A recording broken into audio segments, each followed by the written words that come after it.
क्या आपने कभी सोचा है मन में बार बार उठती उदासी के बारे में, बेवजह उठती चिंताओं और परेशानियों के बारे में जिनका कोई वजूद नहीं होता, लेकिन बार बार हमें आके यह परेशान करती हैं। दोस्तों, इसी को एग्जिस्टेंशियल क्राइसिस या अस्तित्व का संकट कहा जाता है। ये क्राइसिस हमें अलग अलग सवाल पूछने पर मजबूर करती है, हमारे वजूद पर क्वेश्चन टैग लगाती है, सवालिया निशान उठाती है। मैं कौन हूँ, मैं यहाँ क्या कर रहा हूँ, इस दुनिया का क्या मतलब है। इस तरह के क्वेश्चन हमें लगातार परेशान करते हैं। दोस्तों, ये कोई एक बार होने वाली समस्या नहीं बल्कि बार बार आने वाला बिन बुलाया मेहमान है। आज हम इसी विषय पर चर्चा करेंगे। मेरा नाम है विकास शर्मा और आप देख रहे हैं सेल्फ टॉक स्टूडियो एपिसोड 1। नमस्कार। हम सब ने ये संकट कभी ना कभी महसूस किया है। हर 15 दिन में, 20 दिन में, कभी ना कभी हमारे जीवन में ऐसे प्रश्न उठते रहते हैं जो हमें मजबूर करते हैं अपने अपने आसपास की सभी चीज़ों पर क्वेश्चन करने के लिए। एक ऐसा पल जब हम बहुत ही अपने आप को मजबूर और बेबस महसूस करते हैं। हमारे आसपास के सभी रिश्ते, करियर एवं दुनियादारी सभी व्यर्थ मालूम पड़ती है, एकदम सभी मीनिंगलेस मालूम पड़ती है। लेकिन अस्तित्व का संकट है क्या? क्या है एग्जिस्टेंशियल क्राइसिस? अगर वैज्ञानिक नज़रिए से इसे देखा जाए तो बायोलॉजिकली हमारा शरीर इस तरह की बेचैनी के लिए ही बना है।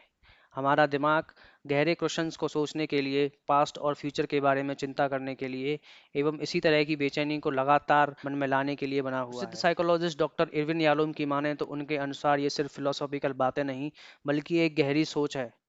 हमारा दिमाग अपने आसपास की चीज़ों में पैटर्न खोजने के लिए एवं कहानियाँ बनाने के लिए बना हुआ है। लेकिन जब ये कहानियाँ कमज़ोर होने लगती हैं तो हमारे आसपास का जीवन का ताना बाना भी कमज़ोर होने लगता है। जरा हमारे जन्म के बारे में सोचिए। बायोलॉजी के अनुसार इंसान की जो कहानी है वो एडेप्टेशन की है। इंसान अपने आसपास की चीज़ों में खुद को ढालने के लिए और खुद को एडेप्ट करने के लिए बना हुआ है। लेकिन अगर देखा जाए बड़े पैमाने पर तो इस कहानी का कोई भी पर्पज़ नहीं है।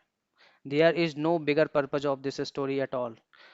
प्रसिद्ध बायोलॉजिस्ट डॉक्टर रिचर्ड डॉकिंस की माने तो हमारा जो मेन पर्पज है दुनिया में आने का वो केवल जीन्स को कैरी करने के लिए है, एक शरीर से दूसरे शरीर की ओर। लेकिन ये कोई बड़ा पर्पज सर्व नहीं करता।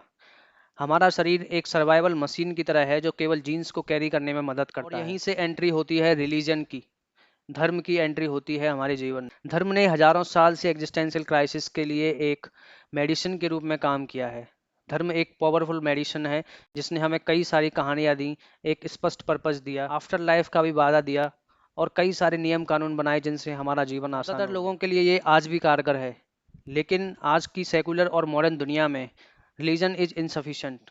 केवल रिलीजन के भरोसे ही हमारा पर्पस सर्व नहीं हो सकता। जैसा कि नीत्शे ने कहा था कि गॉड इज डेड, ये दरअसल इस बात का संकेत था कि आधुनिक समाज को ईश्वर से भी कुछ इतर चाहिए जो उन्हें पर्पस दे सके।